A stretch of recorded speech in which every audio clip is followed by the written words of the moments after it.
Right there, Lexington. What? Right there. A dramatic deep-sea discovery. This is the wreckage of the USS Lexington, found at a depth of some 2 miles, about 500 miles off the eastern coast of Australia, by a team working for Microsoft's co-founder, Paul Allen. She is an iconic aircraft carrier, one of the very first. She's CB2. She also, on board, carried a very rare aircraft, and there are no surviving examples of today. This one was found almost intact, a Douglas TBD-1 Devastator, at one point the most advanced aircraft in the U.S. Navy. It quickly became obsolete during the course of World War II.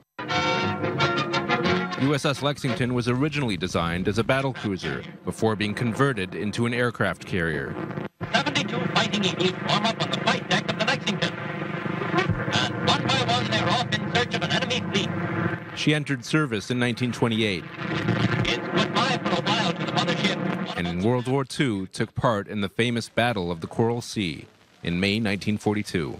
This was the first battle ever waged between carrier task forces. The Lexington and USS Yorktown faced off against 3 Japanese carriers in a 4-day battle.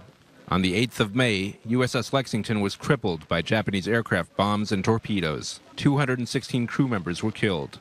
Orders were given to abandon ship and to make sure she didn't fall into enemy hands. The Lexington was ultimately scuttled by the U.S. Navy, and so the USS Phelps, the destroyer, fired 5 torpedoes that scuttled the ship. And so there is a very specific report regarding the sinking of Lexington and an accurate accounting of where that location was. Still, the search effort involved difficulties. It's thousands of meters deep, and it's very unpredictable. The weather conditions, the equipment, we're putting, a lot of electronics and high voltage down to very deep waters and seawater where it shouldn't belong. There is need for... The Battle of the Coral Sea is often described as a tactical victory for the Japanese in terms of ships sunk, but a strategic victory for the Allies, with a major Japanese advance stopped for the first time since Pearl Harbor.